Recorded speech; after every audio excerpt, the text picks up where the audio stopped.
Vamos lá. Gente, nós vamos iniciar uma nova série, Histórias de um Novo Mundo. E nós vamos falar sobre as parábolas. Nós teremos uma jornada nas parábolas, as parábolas do reino. E nós não temos, assim, eu não tenho a intenção de cobrir todas as parábolas, mas aquelas que estão, principalmente Mateus 13, que foram organizadas pelo editor ali, pelo autor, na sequência, para aprendermos sobre as histórias enigmáticas de Jesus, e que o Senhor comunica a respeito do reino. Nós falamos da ressurreição, que Jesus inaugura um novo reino, uma nova criação, não um novo reino no sentido que não existia um reino, mas um reino que agora está presente por meio dele, é um reino dele, ele é o Senhor, ele está sentado à destra do Pai, e ele reina, ele já reina, e reina também por meio da sua igreja. Então nós precisamos entender esses enigmas, essas histórias do reino, para compreender um pouquinho, não só uma questão ética, mas a própria vida na missão de Deus no mundo.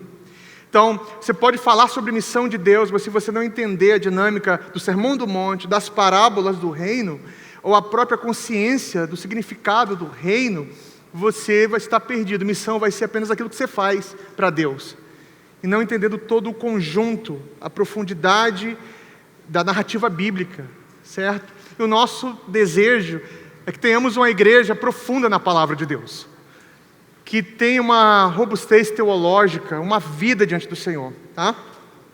Então nós temos como título da série Histórias de um Novo Mundo, as parábolas enigmáticas do reino. E a primeira parábola, ela está em Mateus 13. Eu não vou fazer uma introdução a parábolas agora, eu vou fazer um pouquinho, mas na próxima mensagem eu dou continuidade. Tá? Os irmãos do Seminário Teocidade, vocês que já fizeram o Evangelho, vocês terão aqui uma exposição, uma aula a respeito de parábolas. Então, aproveita isso, tá? Se você não faz seminário, pronto, agora nós teremos em forma de sermão uma exposição mais ampla a respeito disso. Tá? Mateus 13, vamos ler do 1 ao 23. A parábola do semeador. O título da mensagem é A Semente e os Solos. No mesmo dia, tendo saído de casa, Jesus sentou-se à beira-mar. Grandes multidões reuniram-se junto a ele, de modo que ele entrou num barco e sentou-se, e todo o povo estava em pé na praia. E falou-lhes muitas coisas por meio de parábolas, dizendo: o semeador saiu para semear. E enquanto semeava, uma parte da semente caiu à beira do caminho, e as aves vieram e a comeram. E outra parte caiu em solo pedregoso, onde não havia muita terra, e logo brotou, pois a terra não era profunda. Mas saiu o sol e a queimou, e como não tinha raízes, secou. Outra parte caiu entre espinhos, os quais sufocaram quando cresceram. Mas outra parte caiu em terra boa e deu fruto. Um grão produziu, outro 100, e o outro 60, e o outro 30. Quem tem ouvidos, ouça. Aproximando-se dele, os discípulos lhe perguntaram: por que fala as multidões por meio de parábolas? Jesus respondeu: porque a vós é dado conhecer os mistérios do reino do céu, mas a eles não. Pois ao que tem lhe será dado, e terá grande quantidade, mas os que não têm, até aquilo que eles têm será tirado. Pois eu lhe falo por meio de parábolas, porque vendo não veem, ouvindo não ouvem e nem entendem. E neles se cumpre a profecia de Isaías, que diz: ouvindo, ouvireis, e nunca entendereis, e vendo, vereis, e jamais percebereis. Porque o coração deste povo se tornou insensível, E com os ouvidos ouviram de má vontade, e fecharam os olhos para que não vejam, nem ouçam com os ouvidos, nem entendam com o coração, e nem se converta e eu os cure. Mas bem-aventurado os vossos olhos, porque veem, os vossos ouvidos, porque ouvem. Pois em verdade vos digo que muitos profetas e justos desejaram ver o que estão vendo, e não viram, e ouvir o que estão ouvindo, porque eles não ouviram. Compreendei, pois, a parábola do semeador. A todo que ouve a palavra do reino e a não entende, vem um maligno e tira o que foi semeado no coração. E esse é o que foi semeado à beira do caminho. E o que foi semeado no solo pedregoso, esse é o que ouve a palavra, recebe imediatamente com alegria, mas não tendo raízes em si mesmo, ela dura pouco. Quando vem a tribulação ou a perseguição por causa da palavra, logo tropeça. E o que foi semeado entre os espinhos, esse é o que ouve a palavra, mas as preocupações do mundo e a sedução da riqueza sufocam-a, e ela não produz fruto. Mas o que foi semeado em terra boa, esse é o que ouve a palavra, entende e dá fruto, e produz 100, outro 60 e o outro 30. Até aqui, palavra do Senhor. Vamos orar mais uma vez. Pai querido, eu oro agradecendo ao Senhor por esse tempo, pela mensagem. Senhor, nos dá a alegria de ouvir a palavra, ajuda-nos a entender a palavra, ser como aqueles que entendem a mensagem. Prepara o solo dos nossos corações, das nossas mentes, e que nada tire a nossa atenção. Aqueles que ainda não foram alcançados, que hoje, Senhor, seja o dia que eles sejam alcançados, para a glória do Teu nome. Em nome de Jesus que eu oro. Amém, amém, amém. Vivemos num tempo, gente, marcado pela fragmentação. Isso aqui, todos têm ciência disso.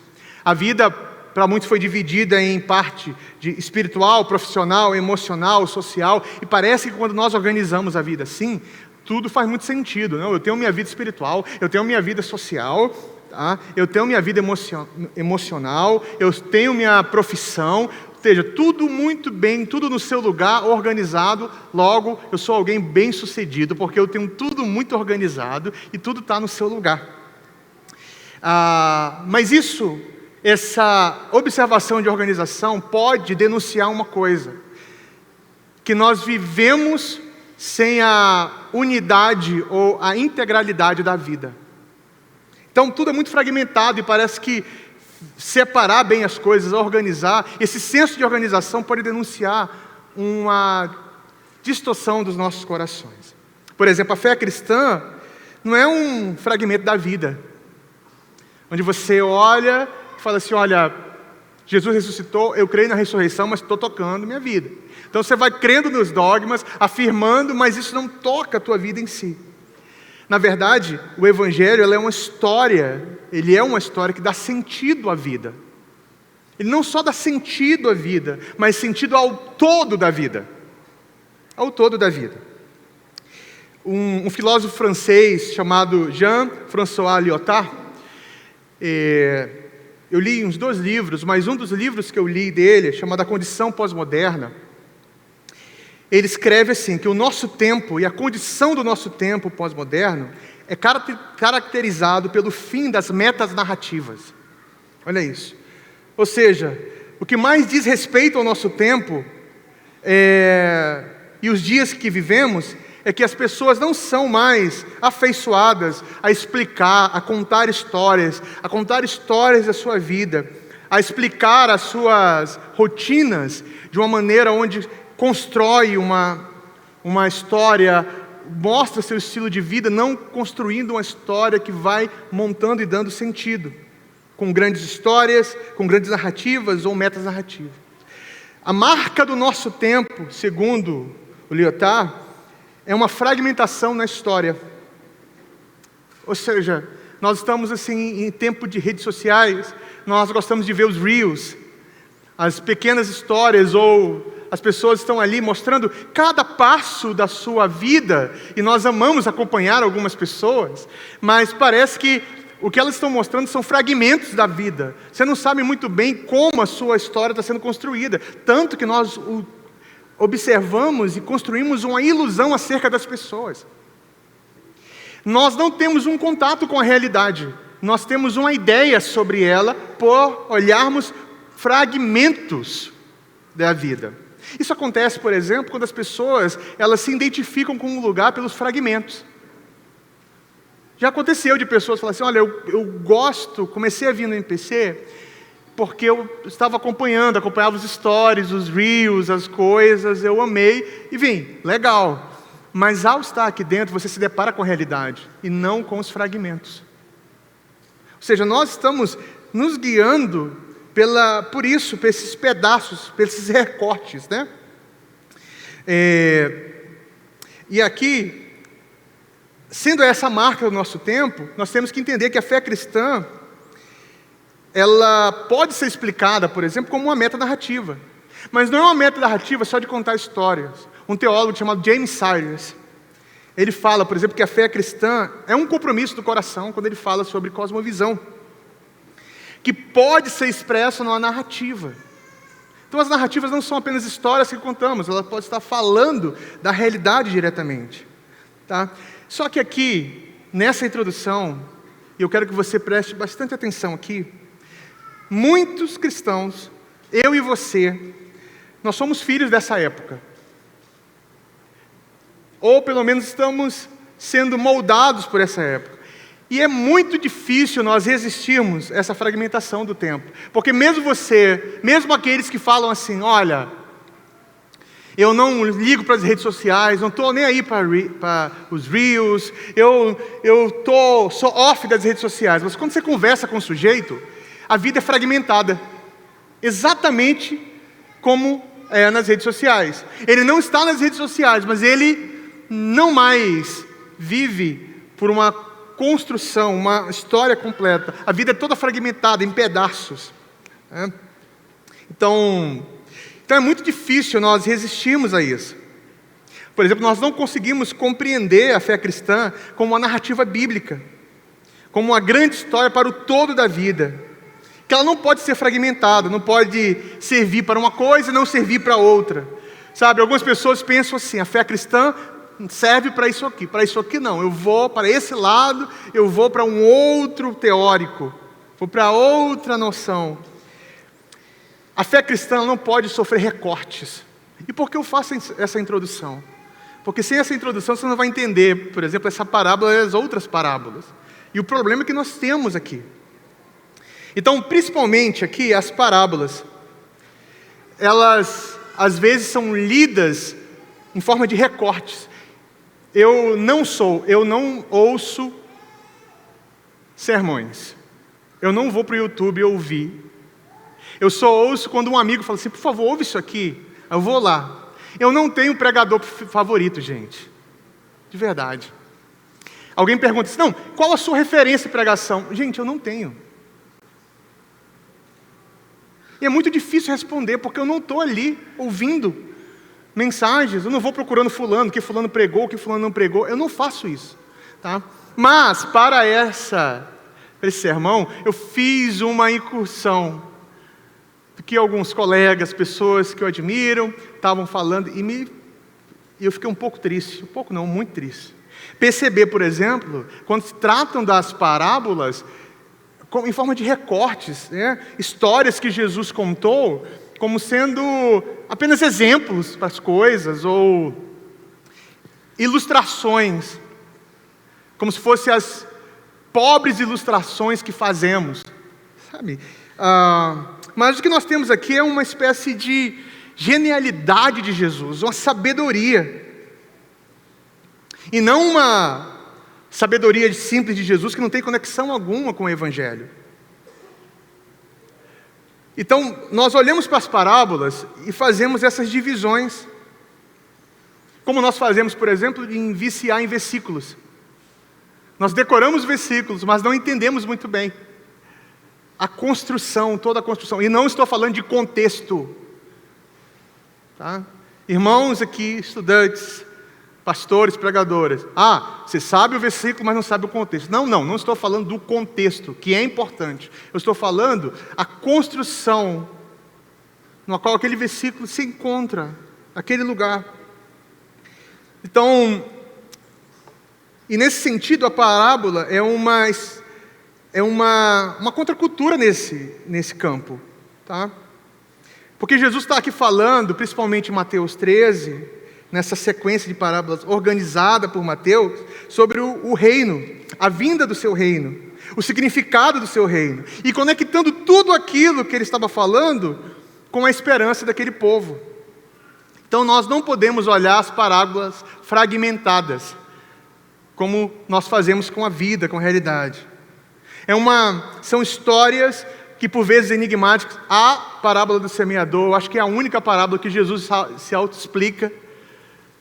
Ele, ao final, vai explicando o que ele estava falando, as outras, você não vai encontrar isso.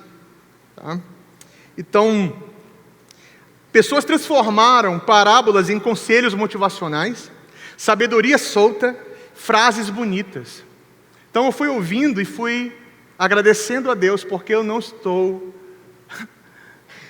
viciado em pregações por aí. De verdade, graças a Deus. Porque senão ia estar com a mente fragmentada. Não que você não possa ser abençoado pela palavra de alguém ou a aula de alguém, mas significa que às vezes nós estamos vivendo a vida como resultado desse conjunto de confusão, tentando encontrar sentido para as coisas. Então, as parábolas de Jesus sugerem exatamente esse ponto. Não como histórias isoladas, mas como revelação do reino, dentro da grande narrativa redentiva. Então, elas não são ilustrações morais genéricas, não. São declarações subversivas sobre o reinado de Deus que está acontecendo agora. Preste atenção. Há até uma questão enigmática aqui, e de fato, como o reino de Deus acontece? Porque na cabeça deles é o seguinte, perceba o contexto. Eles estão esperando um reino que vai ser estabelecido, vai vir com força, sentar ali no trono, Jesus vai subjugar os poderes. Cadê esse rei? Cadê esse reino? Não está acontecendo nada, e Jesus está explicando que o reino de Deus é assim. Você não está vendo. Você pode até perceber alguns sinais dele, mas ele está acontecendo. Ele está se expandindo. Ele é subversivo. E por vezes até enigmático mesmo, invisível. Por isso que Jesus fala, meu reino não é o quê? Deste mundo. Não é segundo a lógica desse mundo. Não é como a matemática simples que você faz. Então, olha só que interessante. O contexto aqui é algo muito rápido. Existe um reino em meio à rejeição. O Mateus 13 não está surgindo aqui no vazio não, tá? Antes das parábolas, Jesus tinha sido rejeitado pelos líderes, sua própria família o questionava, as cidades permaneciam incrédulas. Então o que Jesus faz? Ele fala sobre semear. Não é apenas o evangelismo, irmãos.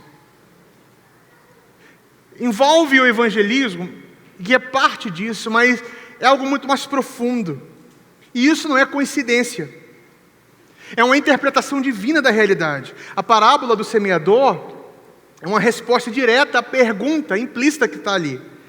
Se o reino já chegou, não sei se você já fez essa pergunta, por que nós ainda não cremos como deveríamos crer? Porque as coisas já não mudaram.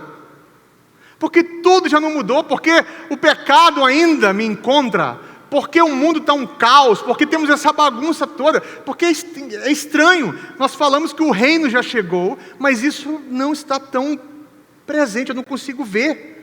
Alguns com certo entusiasmo ficam ali motivando. Gente, vamos lá, vamos avançar o reino de Deus, porque se a igreja não avança, nada vai mudar. E aí nós tentamos equacionar algumas palavras, mas aqui está a questão. É que nós não percebemos o que Jesus está ensinando a respeito desse reino. E como esse reino acontece em nosso meio. O evangelho do reino, que é aqui um dos focos do ensino de Jesus no Evangelho de Mateus, que ele não fala reino de Deus, ele fala reino dos céus. justamente por conta de quem estava ouvindo. Era um público que esperava uma iminência messiânica. O nascimento de um rei, a vinda de um rei, a mensagem do rei, o reinado do rei, a ressurreição, né? Ali, como esse rei agora que vai dominar todo o mundo. Mas a pergunta é, quem era esse rei? E que discurso esse rei tinha? Tá? Então, esse reino é subversivo, e as parábolas contam como esse reino acontece, para explicar que as coisas não são tão assim como nós observamos. Não encaixa muito bem na nossa lógica. Se Jesus me salvou, por que eu tenho que lidar com o pecado ainda? Se todo mundo está ouvindo, por que algumas pessoas não entendem? Você já se frustrou de você pregar o evangelho para alguém e você falar, agora eu fui claro. Eu não só fui claro, eu fui direto, eu mexi. E a pessoa olhar para você e falar assim, não entendi, mas por quê? E o porquê dele é justamente aquilo que você estava explicando. Que não foi porque você não foi claro, é porque existe algo mais aí. E é justamente essa lógica e a dinâmica como o reino de Deus acontece no nosso meio. Sabe, é entender que quando Jesus fala do reino de Deus por meio das parábolas, é que esse reino não vem assim, de uma vez por toda, e acontece. Ele vai irrompendo, ele vai avançando, e de forma às vezes invisível, subversiva. A coisa vai acontecendo ali. Ele chega de tal maneira que às vezes nós não percebemos. Só que nós, que estamos em Jesus, já experimentamos essa realidade. E precisamos olhar e ser como aqueles que entendem isso. Às vezes nós estamos ouvindo a mensagem, mas agindo como os incrédulos. Porque não toca a nossa realidade como nós queríamos, logo o reino de Deus está distante. Mas não é isso. Jesus está ensinando aqui, sendo muito claro. Eu acho que não tem uma outra parábola que ele seja mais claro que essa parábola aqui. Jesus é rejeitado, e por que ele é rejeitado? Porque as pessoas não querem a mensagem. Os discípulos perguntam, mas vem cá, você não é o rei? O rei não está aqui? Por que eles não receberam a tua mensagem? Por que esse rei não está avançando? Eu creio que tu é o Messias, mas tem uma coisa muito estranha, porque esse Messias é poderoso. O Messias Redentor, ele tem uma força. Se esse reino é tão poderoso assim, por que ele não destrói logo o reino de César? Então perceba que temos uma tensão aqui. E o reino de Deus envolve uma coisa muito importante, ouça isso. Envolve pessoas, envolve o cotidiano. As parábolas, Jesus faz uma conexão com o ordinário. Ele explica o reino de Deus na vida ordinária, como acontece na vida ordinária. Então o reino de Deus tem a ver com uma pessoa e pessoas. Uma pessoa e pessoas. E o cotidiano dela. Ou seja, o reino de Deus avança. O reino de Deus está presente. Não em plenitude, mas ele está presente. Porque nós não conseguimos perceber. Porque nós esperamos um reino como um reino etéreo. Um lugar onde nós vamos olhar e tudo, acabou. O irromper de um milagre. O reino de Deus é um irromper de um milagre. Mas ele não acontece assim, e Jesus explica isso em parábolas. Se você não entender, você vai usar a parábola como uma sabedoria pagã. Errado.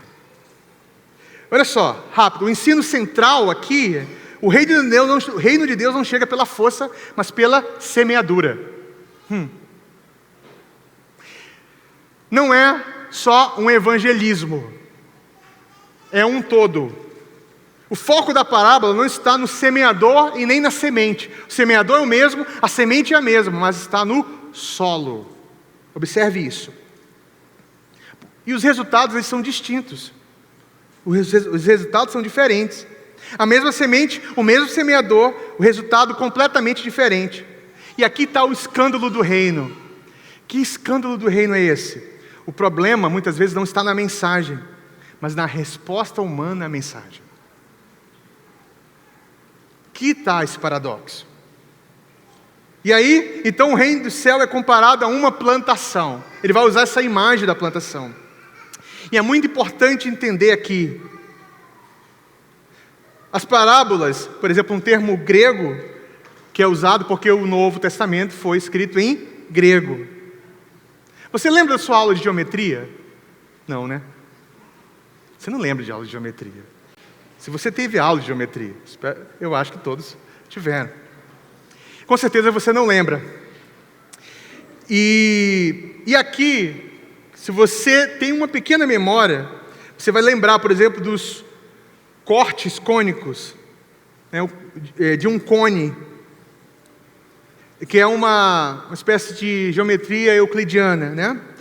Você pega o cone e começa a fazer cortes nele, e você vai tirando. Então nós temos aqui uma matemática e os pedaços. E em uma parábola, ela é membro dessas seções cônicas. Nós temos ali uma parábola, não sei se você lembra disso. Nós temos, por exemplo, a hipérbole, que é parte dessa matemática. Então, como o Novo Testamento foi escrito em grego, então, parábola aqui é como se fosse um provérbio mais profundo. Só que entenda, na seção da hipérbole, o que é uma hipérbole? É um exagero. É uma história contada que tem uma certa distância da realidade pelo seu exagero. Então esse corte ali, que é a hipérbole, ela é amplificada, ampliada. Existe um exagero. A parábola não. Na parábola, tem ali uma geometria, uma espécie de uma conexão próxima, distância e próxima, distância e proximidade. Não é aumentado nem diminuído. É a linha exata para explicar e conectar com a realidade. O interessante aqui é que os gregos, eles lidavam com a geometria, por causa de Platão, de uma forma diferente, irmãos. Por exemplo, para Platão, não sei se você sabe disso, mas geometria era uma espécie de disciplina espiritual. Você lidava com a geometria para lidar com as formas perfeitas, né, para entender e depois lidar com o mundo das ideias, e assim por diante. E aqui, quando você faz esse corte, você percebe o que está acontecendo com relação às parábolas. A parábola que Jesus explica não é assim. Ela é equidistante. Ou seja, existe uma verdade, uma proximidade, uma conexão. Jesus não está ilustrando. Eu ouvi esses dias essa pesquisa, alguém falar assim, as ilustrações perfeitas de Jesus. Não, Jesus não está ilustrando. Ele está falando que o reino de Deus é a si mesmo. E ele tem um alvo, ele tem um público para ouvir isso. Tanto que os discípulos questionam, cara, você está falando com o meio do povo em meio de parábolas? Por quê? Seja mais claro, ou seja mais direto, seja mais prático. Os discípulos falam assim, Jesus, seja mais prático. Jesus, eu não vou ser prático, porque tem um objetivo aqui. Eles querem entender de acordo com o coração deles, mas só vai entender isso aqui para quem foi dado a graça de compreender e viver dentro desse reino. É por isso que algumas pessoas às vezes eles lerão as parábolas, vão ouvir você, mas as conclusões serão as piores. Vai ser apenas sabedoria para a vida. Como lidar com o cotidiano, uma sabedoria que qualquer sábio poderia dar. Então, Jesus usa aqui a plantação. E esse trecho aqui do Evangelho de Mateus, que fala do Evangelho do Reino, e Jesus explicando, mostra algo muito interessante, que os 4 solos que aparecem, exigem de nós uma análise teológica e uma conexão direta. O primeiro solo é o solo do caminho. Perceba, o semeador é o mesmo, e a semente é a mesma. Em certos momentos, nós vamos entender o seguinte também, que Jesus, além de ser o semeador, ele é a própria semente. E depois a igreja, ao ter o semeador e a semente, se torna o semeador e a própria semente. Nós somos sementes na terra, e também nós somos os semeadores. Aquilo que estava em Jesus, agora está onde? Na igreja também, por meio dele. Certo? O solo do caminho, ele fala que o evangelho, ou seja, a semente foi roubada. Ouve, mas não compreende. O maligno remove a palavra. E aqui, o que nos falta compreender? É que o coração natural do homem não é neutro. Você não está pregando para um coração neutro. Algumas pessoas, quando estão pregando o evangelho, pensam que estão pregando para uma pessoa totalmente neutra, só pronta para receber. Mas o coração do homem, ele é hostil à verdade divina. Ele vai sempre se opor à verdade divina. Não é falta de informação, é rejeição espiritual, irmãos. O primeiro solo mostra da rejeição espiritual. E aqui eu quero fazer uma conexão, para termos muito cuidado, porque às vezes nós ouvimos uma palavra e nós temos uma postura de um incrédulo. Ouvimos, mas continuamos ali, deixando o inimigo roubar a semente. E essa mensagem aqui, e essa imagem, na verdade, revela algo duro. O que é? Há uma resistência ativa à mensagem do reino de Deus. Nós vivemos num mundo que ele está resistindo à mensagem do reino de Deus. Não pense que o mundo está aberto. Venha, nossa, a mensagem do reino de Deus, vamos abraçar. Não, ele está resistindo. E nós temos que ter consciência disso. Quando você está pregando o evangelho, se você prega, espero que você esteja pregando. E se você até aceita a mensagem, vai se enquadrar aqui em algum solo, mas você não consegue. Alguns falam assim, não entendo, eu sei o que é, mas eu não consigo. Significa que você não está consciente que o teu coração está lutando para rejeitar a mensagem do reino de Deus. É uma luta espiritual que às vezes nós ignoramos. Pessoas que frequentam, ouvem, mas nunca internalizam. Constantemente nós temos pessoas que estão ouvindo a mensagem, mas parece que a mensagem não entra na sua vida. As pessoas estão ouvindo, mas elas não estão internalizando isso. E é curioso, porque isso nos frustra. Porque como pastor, eu estou olhando todos os membros como gente do povo de Deus, do reino de Deus. Mas algumas pessoas são mais lentas mesmo. Elas demoram, mas elas estão progredindo. Outras não.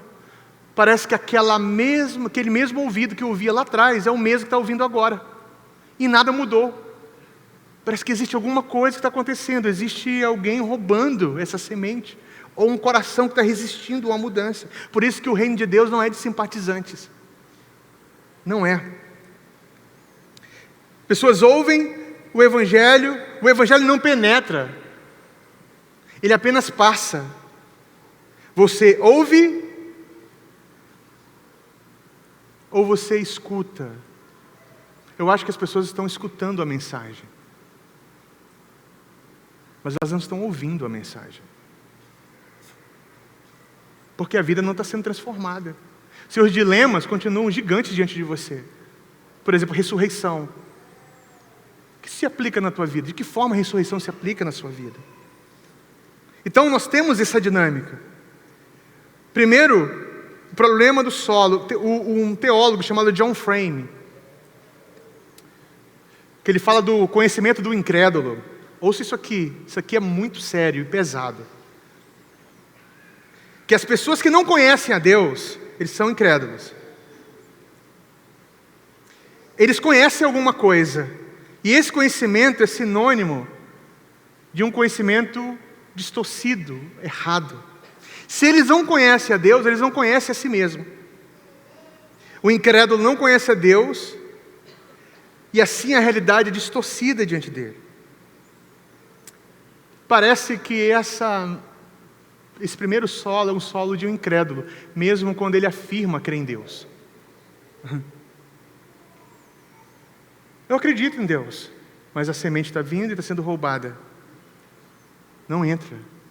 E sabe, uma das tristes experiências pastorais, mas é lúcida, é que você está lidando com gente que resiste à transformação, porque eles são crentes confessionais, mas incrédulos existenciais. Não rompe, não muda, não são transformados. Eles querem entender de acordo com o seu entendimento, com a sua lógica. E aí eles se viciam em palavras de efeito, para poder fazer algum sentido para eles. Você sabe por que nós temos uma geração viciada em palavras de efeitos e impacto? É porque, de alguma forma, eu tenho que mostrar que eu acreditei nisso. Só que a forma como nós expomos, a maneira como nós estamos compreendendo, mostra que a semente foi roubada.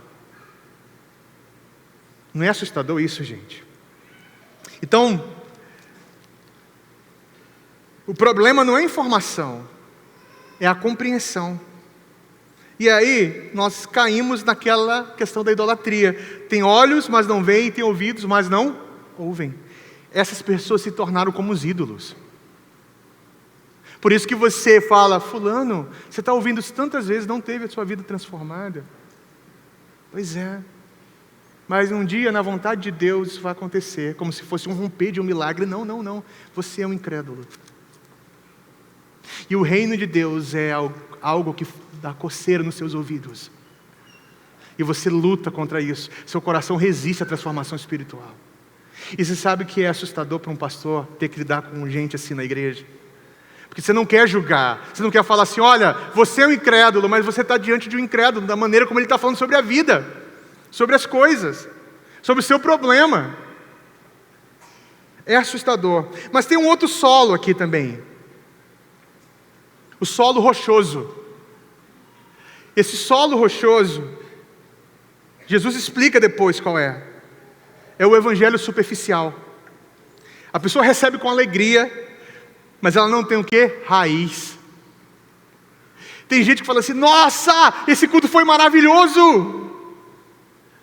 Foi espetacular, o Espírito Santo moveu, nossa, a mensagem foi maravilhosa. Ela recebe com alegria, mas porque ela não tem raízes na vida da comunidade, no reino de Deus, sabe o que vai acontecer?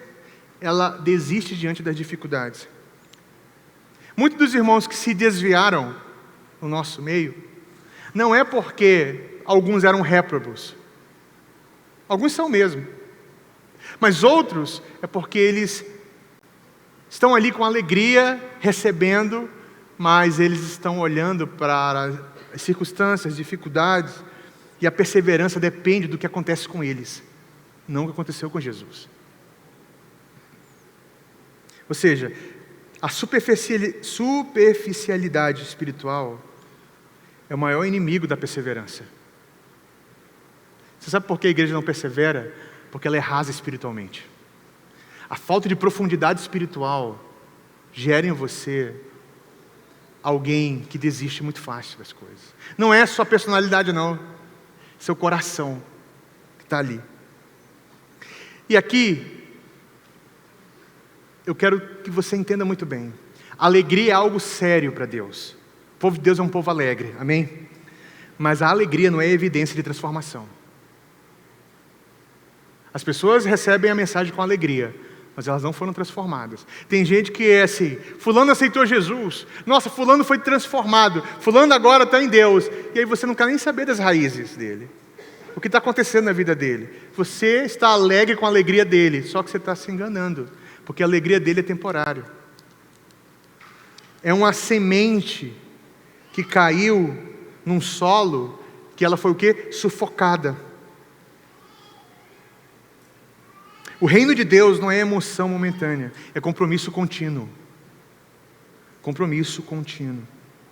O cristianismo, que é baseado em experiências emocionais, busca por conforto, não por transformação. Existe uma fé que não suporta sofrimento. A fé que sucumbe às dores. Quando alguém deixa de congregar e fala assim, olha, eu estou mal, eu não estou bem. Mas por que você deixou de congregar? É porque eu não estou bem, perdendo aí a minha fé. Espera aí que Deus vai fazer alguma coisa. Aí você pensa, Deus, cadê a fé cristã? Que mesmo diante das dificuldades, das mazelas da vida, persiste e persevera. Onde está?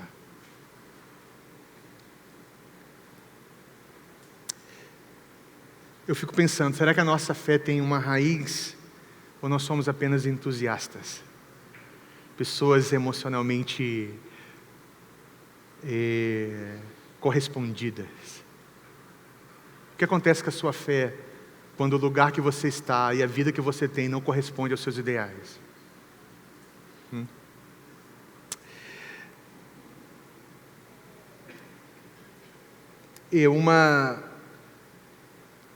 Um grande desafio para mim, eu lembro das palavras de Eugene Peterson, que fala que ele chamou que a vida cristã é uma longa jornada na mesma direção.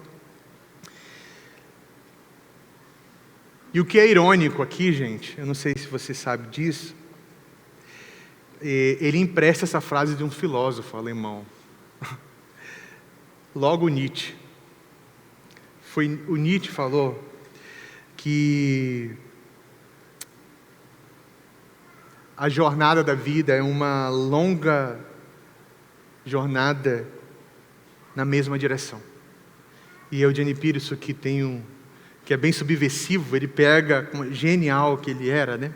Ele pegava uma palavra e trazia isso para uma profundidade mais bíblica. Ele fala assim, então, a vida cristã é uma jornada de obediência, longa jornada na mesma direção. Ter essa consciência, entender que existe um solo para aqueles que compreendem o reino de Deus, que eles são preparados para a semente. O penúltimo solo é o solo com os espinhos. A semente foi sufocada. Ela cresce, mas não frutifica. É sufocada por quê? Preocupações, pelas riquezas. O problema aqui não é a rejeição. A pessoa aceita a palavra. Eu aceito a palavra. O problema aqui é a competição. É porque o Evangelho vai competir com alguma coisa na sua vida. Eu estou diante de muitos irmãos e irmãs que o Evangelho ainda compete com algumas coisas na sua vida. Ele não é o todo da vida. Ele é parte, com uma vida fragmentada que temos. O coração não está vazio, ele está ocupado. E o Evangelho, ele quer ocupar o centro do seu coração. Que o Evangelho é uma pessoa, uma narrativa, a mensagem sobre uma pessoa que fala sobre nós. Mas ele está ali tentando, porque existe alguma coisa ali no centro. E aqui, meus irmãos e irmãs, o maior rival do Evangelho do Reino não é o ateísmo. O maior rival do Evangelho do Reino é a idolatria funcional. Você é um idólatra funcional e que fala no reino de Deus, como ele é parte disso. Ele está ali compondo o time. É um bom jogador, ele é o 10. É o cara que distribui. Mas existem outros protagonistas no time. Se o Evangelho não for o todo, ele não tem tudo. Não tem. Não se trata de não crer, mas que você crê em outras coisas como verdade absolutas. Agora, se você tem outros absolutos, então de alguma forma, em algum momento da tua vida, sua vida vai estar girando em torno desse absoluto. A ressurreição ficou na estação da Páscoa. Não nos acompanha mais. Agora você está girando em torno do trabalho, você está girando em torno dos seus amores, você está girando em torno da comida, da brincadeira, das suas emoções. Perceba, nós estamos equacionando o Evangelho com os outros absolutos. Nós temos o Evangelho presente, mas não dominante. A pergunta que eu quero fazer para vocês é: o que ocupa o centro do seu coração? De verdade. O que está ali no centro? Esse terceiro tipo de pessoa que não recebem a palavra do reino é aquelas pessoas que elas não entenderam que o Evangelho não é para compor o time. Que sem ele não existia time. Não existiria time, não existia nada. É alguém que desistiu das outras equações. E o último, com muita dor, eu estou pulando muita coisa aqui. Nós temos o solo fértil, o evangelho que frutifica. Ouve, compreende e frutifica. Compreender nas parábolas significa o quê? Obedecer. A verdadeira compreensão sempre leva o quê? À transformação. E a compreensão bíblica aqui não é apenas intelectual, é muito além de intelectual. Ela é o quê? Relacional, ela é obediente, ela frutifica de uma forma que a vida vai se expandindo. Uma das coisas mais belas da teologia da comunidade é ver que a semente do reino está expandindo a comunidade. A vida de outros alcança a vida do outro. E assim, nós vamos o quê? Se tornando uma comunidade onde o evangelho do reino vai se expandindo. Eu não penso mais como eu pensava. Por quê? Porque não é porque eu ouvi uma mensagem no domingo, é porque eu convivo com alguém que me desafia a vencer essa atitude do coração. Porque eu não penso mais como eu pensava, porque as minhas emoções não ditam mais as coisas, porque meu irmão que está ao meu lado, ele não é um amigo que me entende em tudo, ele olha nos meus olhos e fala assim, ó, o semeador saiu para semear, que solo é esse aí? Ele está semeando. Me desafia a perceber quando a semente cai no solo rochoso, quando eu estou vivendo como um incrédulo. Um dos grandes problemas de ter um amigo, entre aspas, que entende você em tudo, é que em algum momento, por entender você em tudo, ele vai estar como você. Existem pessoas que se tornam exatamente como nós somos, porque nós aprendemos a justificar as nossas ações, um para o outro. Logo, nós existimos no nosso conjunto de ideias. E o nosso coração, ele se torna pedrificado para o evangelho. Mas tem alguém que fala assim, ó, você não é isso. Você não vai fazer isso. Ah, não. Presta atenção, sua ação é de um incrédulo, viu? Ei, Jesus ressuscitou. Que postura é essa? Que olhar é esse para o mundo? Pessoas que a própria vida é uma hipérbole, né? Tropecei, logo Deus não me ama. Caí, acabou, o inferno me espera. É alguém que olha nos seus olhos e fala assim, ó, existe uma semente que caiu numa terra boa. E essa terra não tem outro absoluto senão Cristo ressuscitado. Ali, Ele é o centro. A conclusão, portanto, é o que Jesus termina falando no verso 9. Quem tem ouvidos para ouvir, ouça. Quem tem condições, não só ouvidos. Aqui é um imperativo. Tem um indicativo e um imperativo aqui. O evangelho é a forma que Deus está instalando o seu reino, de maneira que muitas vezes nós não estamos vendo, mas ele está acontecendo. Não vai ser pela força do braço, não vai ser pelas nossas iniciativas pessoais, vai ser pela pregação da palavra. E aqui eu quero exortar você, viva o evangelho, mas pregue o evangelho. Porque Jesus é o semeador e a semente, eu e você somos semeadores e somos sementes. Se você não está pregando o evangelho, de alguma forma existe uma semente que foi roubada aí. Ou tem algo no centro como absoluto. A pregação do evangelho é comparada entre muitas outras coisas com aquele que semeia em campos distintos, em reações diferentes. Ele é uma semente que demanda tempo, que precisa ser cultivado.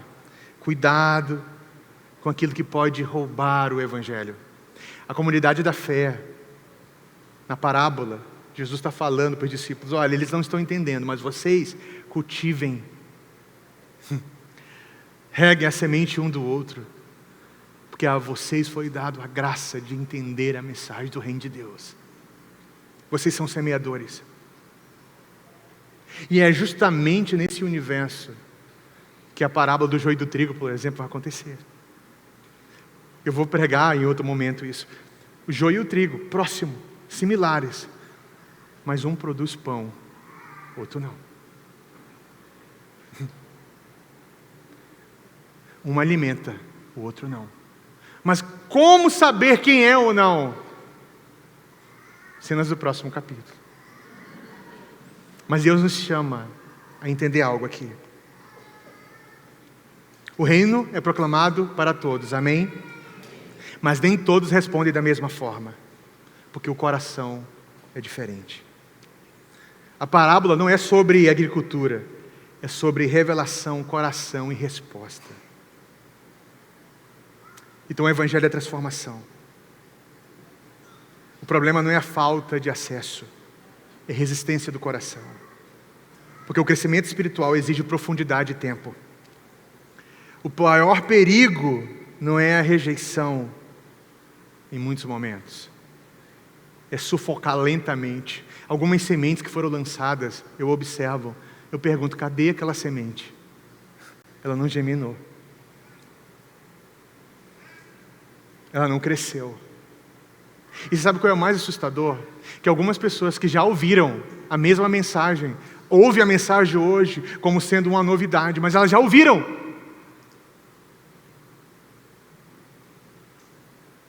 Em alguns momentos, conversando com minha esposa, eu falei assim, onde esse povo estava quando eu preguei sobre isso?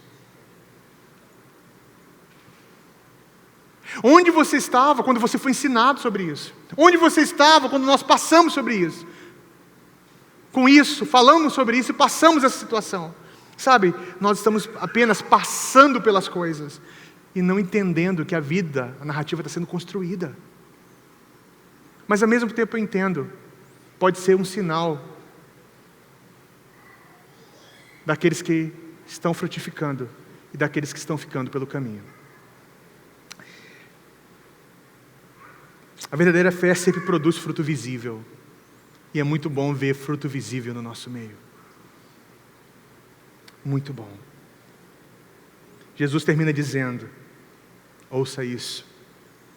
Não é uma sugestão, é uma convocação. Parábolas não são apenas para serem entendidas, são para serem respondidas. Quero orar com você, fique em pé comigo.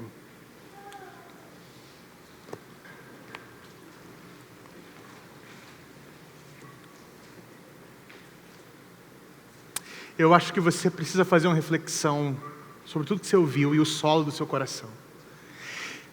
Nessa semana nós vamos lançar 5 devocionais, durante essas séries, 5 devocionais semanais, de segunda a sexta.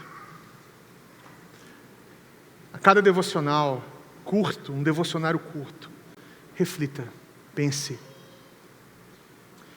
Peça para o Senhor julgar seu coração. Como ele está e onde ele está. Eu quero orar por você. Feche seus olhos. Pai, obrigado pela oportunidade que temos, uma vez mais, Senhor, de estar diante da Tua Palavra. Senhor, pedimos que o Senhor encontre os nossos corações uma terra boa. Faça de nós uma terra boa, Jesus. Só o Senhor, Pai, pode transformar esses corações de pedra em uma terra boa, para que possa florescer, socialmente florescer, ter uma vida espiritual. Sabemos, Senhor, que não há nada em nós mesmos que possa acolher a Sua palavra. Não há nada em nós mesmos que possa produzir esse entendimento. Não é o nosso próprio raciocínio, a nossa própria compreensão, mas o Senhor. A iluminação do Teu Espírito nos dá arrependimento que produz em nós a vida.